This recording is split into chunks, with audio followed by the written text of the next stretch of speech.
할렐루야, 귀한 날 주신 하나님께 감사를 드립니다. 오늘 하나님께서 우리에게 주시는 말씀은 사도행전 7장 44절에서부터 60절까지의 말씀입니다. 광야에서 우리 조상들에게 증거의 장막이 있었으니 이것은 모세에게 말씀하신 이가 명하사 그가 본 그 양식대로 만들게 하신 것이라. 우리 조상들이 그것을 받아 하나님이 그들 앞에서 쫓아내신 이방인의 땅을 점령할 때에 여호수아와 함께 가지고 들어가서 다윗 때까지 이르니라. 다윗이 하나님 앞에서 은혜를 받아 야곱의 집을 위하여 하나님의 처소를 준비하게 하여 달라고 하더니 솔로몬이 그를 위하여 집을 지었느니라. 그러나 지극히 높으신 이는 손으로 지은 곳에 계시지 아니하시나니 선지자가 말한 바 주께서 이르시되 하늘은 나의 보좌요 땅은 나의 발등상이니 너희가 나를 위하여 무슨 집을 짓겠으며 나의 안식할 처소가 어디냐. 이 모든 것이 다 내 손으로 지은 것이 아니냐 함과 같으니라. 목이 곧고 마음과 귀에 할례를 받지 못한 사람들아, 너희도 너희 조상과 같이 항상 성령을 거스르는도다. 너희 조상들이 선지자들 중에 누구를 박해하지 아니하느냐. 의인이 오시리라 예고한 자들을 그들이 죽였고 이제 너희는 그 의인을 잡아준 자요 살인한 자가 되나니 너희는 천사가 전한 율법을 받고도 지키지 아니하였도다 하니라. 그들이 이 말을 듣고 마음에 찔려 그를 향하여 이를 갈거늘 스데반이 성령 충만하여 하늘을 우러러 주목하여 하나님의 영광과 및 예수께서 하나님 우편에 서신 것을 보고 말하되 보라 하늘이 열리고 인자가 하나님 우편에 서신 것을 보노라 한데 그들이 큰 소리를 지르며 귀를 막고 일제히 그에게 달려들어 성 밖으로 내치고 돌로 칠세 증인들이 옷을 벗어 사울이라는 청년의 발 앞에 두니라. 그들이 돌로 스데반을 치니 스데반이 부르짖어 이르되 주 예수여 내 영혼을 받으시옵소서 하고 무릎을 꿇고 크게 불러 이르되 주여 이 죄를 그들에게 돌리지 마옵소서 이 말을 하고 자니라. 전도서는 지혜서입니다. 이 세상을 통찰할 수 있는 지혜를 주는 성경이지요. 전도서는 이 세상을 둘로 나눕니다. 하나는 해 아래의 세상이고 또 하나는 해 위의 세상입니다. 해 아래는 우리가 살고 있는 세상이며 물질 세계를 말하고 해 위의 세상은 하나님께 속한 영적 세계를 말합니다. 중요한 것은 믿음이란 물질 세계에 속한 이 세상의 모든 가치를 뛰어넘어 영적 세계에 계신 하나님의 가치를 소유하는 것입니다. 스데반 집사는 거짓 고수자들의 두 가지 모험 중에 첫째, 조상적부터 지금까지 항상 거역했다는 말로 그들이 율법을 지키려 한다는 위선을 공박하고 이제 나사렛 예수가 이곳을 헐었다라는 고소에 대해서는 땅에 위대하던 조상들을 통해서 땅에 속한 것들의 불완전성을 말하고 그리고 오늘 장막과 솔로몬이 지은 성전은 하나님께서 우리와 함께 하신다는 상징이 분명하지만 하나님께서는 손으로 지은 성전에 계시지 않는다는 것을 밝히 말하고 있습니다. 광야에는 증거의 장막이 있었고 예루살렘에는 솔로몬이 지은 성전이 있었습니다. 모세는 광야에서 하나님께서 보여주신 양식대로 증거의 장막을 지었고 또 다윗은 솔로몬이 지은 그 성전을 역대서에 보면 하나님께서 보여주신 설계도대로 지었다라고 말씀합니다. 하지만 증거의 장막이나 성전은 어디까지나 하나님께서 이스라엘과 함께 하신다는 임재의 상징이었을 뿐 선지자의 고백처럼 하나님께서 손으로 지은 곳에 계시겠다는 것은 아니었습니다. 주께서 이르시되 하늘은 나의 보좌요 땅은 나의 발등상이니 너희가 나를 위하여 무슨 집을 짓겠으며 나의 안식할 처소가 어디냐. 이 모든 것이 다 내 손으로 지은 것이 아니냐 함과 같으니라 하십니다. 영적인 세계에 계신 하나님께서 어떻게 물질에 속한 성전에 머무실 수 있겠습니까? 아니, 물질에 속한 성전이 어찌 영이신 하나님을 가둘 수 있겠습니까? 그렇다면 하나님께서 장막과 성전의 설계도를 보여주신 것은 다만 이스라엘을 사랑하시고 그들과 함께 하시겠다는 상징이었을 뿐입니다. 하지만 문제는 물질적인 사고를 갖고 있는 이들에게는 영적인 이 세계가 보이지 않는다는 것입니다. 그래서 하나님이신 예수께서 성전에 임하셨을 때 그들은 알아보지 못하고 거부했고 심지어 예수님을 잡아 성박, 골고다의 십자가에 못 박았습니다. 또 그들 스스로 천사가 전해준 율법을 소유한 자라고 자부했지만 정작 그 율법이 말씀하시는 예수 그리스도를 거부했다는 것, 또 율법의 참된 정신을 전하는 선지자들을 거스르기만 했다는 것은 그들의 위선이며 모순된 행동인 것이지요. 그럴 수밖에 없었던 이유를 51절에서는 목이 곧고 마음과 귀에 할례를 받지 않았기 때문이다 라고 말을 합니다. 그러니 항상 성령을 거스를 수밖에 없었던 것입니다. 비극입니다.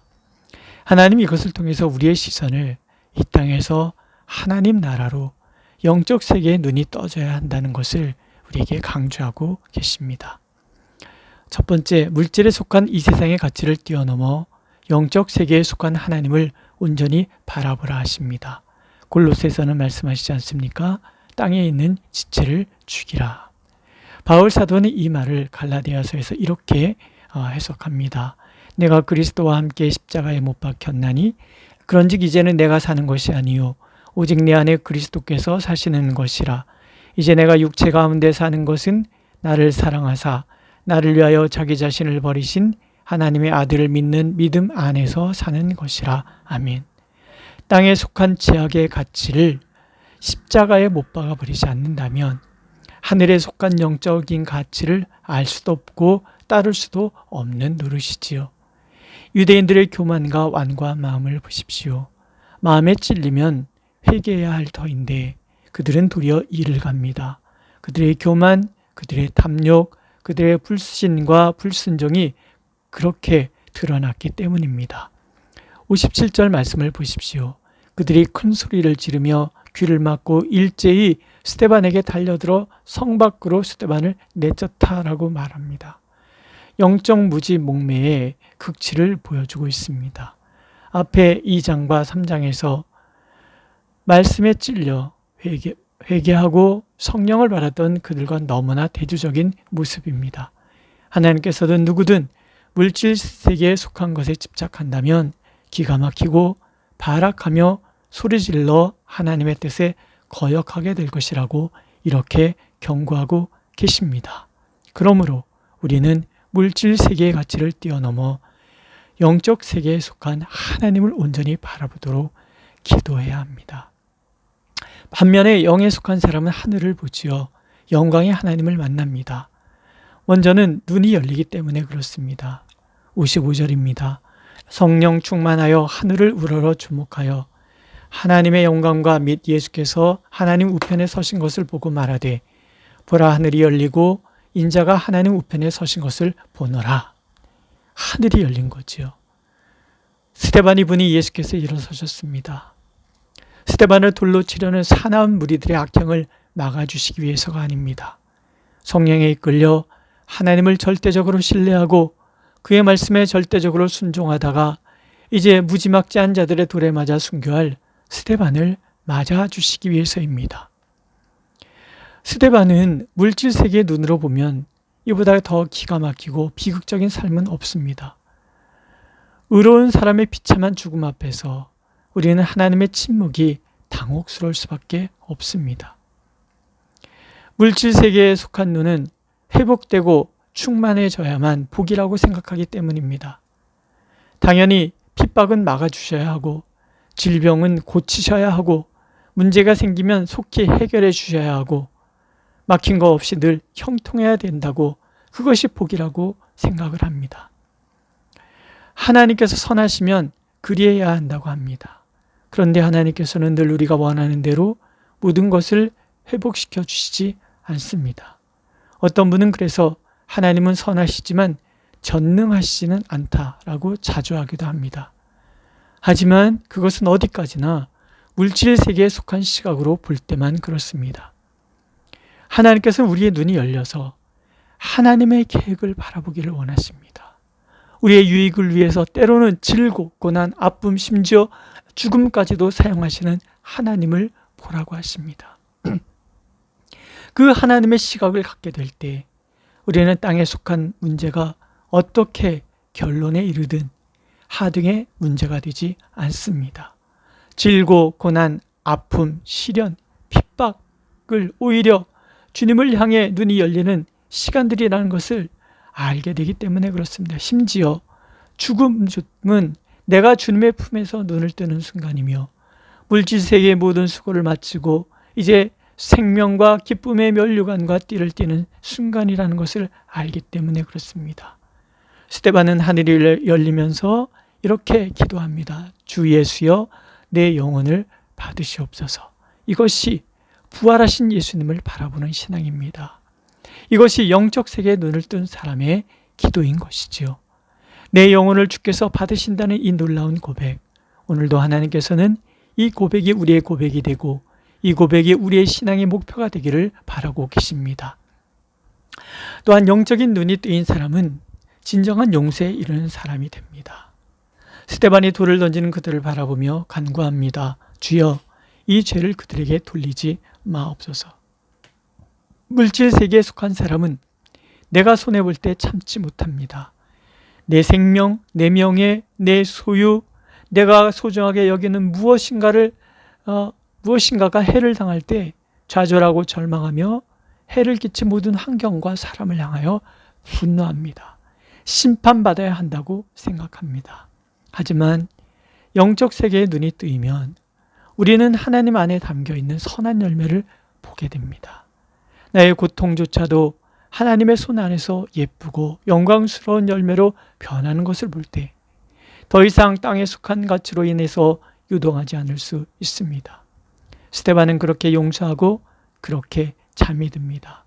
주님 품에 안기는 것, 주님이 일어나서 맞이할 정도로 기뻐하는 삶이란 그 어떤 해로움도 미치지 못하는 큰 은혜의 삶이라는 것을 스데반을 통해서 하나님은 그렇게 보여주고 계십니다. 찬송가 288장을 보십시오. 하나님의 세계를 바라보는 사람은 이 세상에서 하늘의 영광을 누리고 주님의 사랑의 음성을 듣고 천사들 왕래하는 것까지 봅니다. 그러니 마음의 풍랑은 잔잔하고 세상과 나는 사라지고 고속하신 주님만 보게 됩니다. 구원받은 하나님의 자녀가 바라보는 영적 세계인 것이죠. 오늘도 성령께서는 우리의 눈을 열어주시기를 원하십니다. 더 이상 이 세상의 가치에 함몰리지 않고 오직 보배로우신 주님을 소유하고 그분의 품에 안겨 있다는 사실에 굳건히 서길 원하십니다. 그럴 때 진정한 자유와 평강에 이를 것이고 그렇게 성령으로 충만하여 이 땅에서 하늘을 살고 이 땅에서 하늘의 가치를 누리는 우리가 되길 하나님께서는 간절히 원하고 계십니다. 기도하겠습니다. 우리의 눈을 열어주옵소서. 우리의 귀를 열어주옵소서. 땅의 가치에 함몰되는 것이 아니라 하늘의 가치를 소유하고 물질 세계에 갇힌 눈으로 물질 세계만 바라보는 것이 아니라 영의 눈이 열려서 하나님의 영적 세계를 바라보고 주님 안에 있는 그 소중하고 귀한 열매, 그 영광을 우리의 것으로 나의 것으로 소유하는 삶이 되도록 하나님 인도하여 주옵소서. 그렇게 오늘 주어진 모든 삶이 하나님 앞에 기쁨이 되고 감사가 되는 우리의 믿음이 되도록 하나님 축복하여 주옵소서. 예수님의 이름으로 기도드렸습니다. 아멘.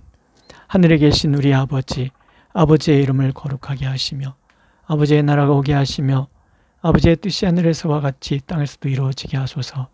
오늘 우리에게 일용할 양식을 주시고 우리가 우리에게 잘못한 사람을 용서해 준 것 같이 우리 죄를 용서하여 주시고 우리를 시험에 빠지지 않게 하시고 악에서 구하소서. 나라와 권능과 영광이 영원히 아버지의 것입니다. 아멘.